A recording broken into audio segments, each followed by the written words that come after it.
අයියෝ මේ කෑමවල ලුණු මෙලෝ රහක් නෑනේ. උඹට මේව කන්න පුළුවන්ද? අපරාදේ.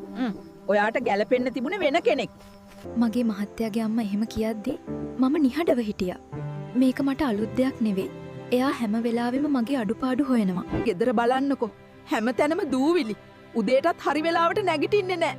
මගේ පුතා කොහොමද මෙහෙම ගෑණියෙක් එක්ක ජීවත් වෙන්නේ? මහත්තයා මොකුත් ඇහෙන්නේ නා වගේ බත් කනවා. ඒක මට ඊට වැඩිය අමාරු වුණා.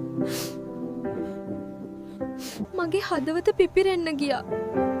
එයා මාව ආරක්ෂා කරයි කියලා මම බලාගෙන හිටියා. ඒත් එයා තාම නිහඬයි.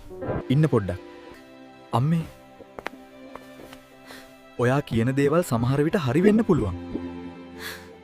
හැබැයි මේ ඉන්නේ මම තෝරගත්ත මගේ ජීවිතේ කෙනා. එයා සම්පූර්ණ නෑ. මමත් සම්පූර්ණ නෑ. ඒත් එයා මේ ගෙදර වෙනුවෙන් කරන දේවල් මම දන්නවා. එයා උදේට පරක් වෙලා නැගිටින්නේ කම්මැලි නිසා නෙවෙයි. රෑ මගේ දරුවා නිසා නිදි නැතිව ඉන්න නිසා. අම්මා මාව හැදුවා. ඒකට මම හැමදාම ගරු කරනවා. ඒත් දැන් මගේ ජීවිතේ බෙදා ගන්න කෙනා මේ. ඒ නිසා මගේ ගෙදර ඇතුලේ මෙයාට අපහාස වෙන දේවල් මට පිළිගන්න බෑ. කරුණා කරලා මගේ නෝනට ගරු කරන්න. එහෙම කියලා එයා මගේ අත අල්ලගත්තා. එදා තමා මට තේරුම් ගියේ. එයා නිහඬව හිටියේ බය නිසා නෙවෙයි. හරි වෙලාව එනකන් කියලා. මහත්වරුනි. අම්මා කියන්නේ ඔබව හදපු කෙනා.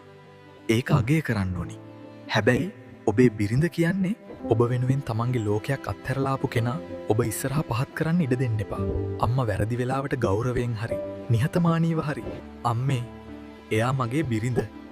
කරුණා කරලා ඇයට බනින්න එපා කියන්න පුළුවන් වෙන්න.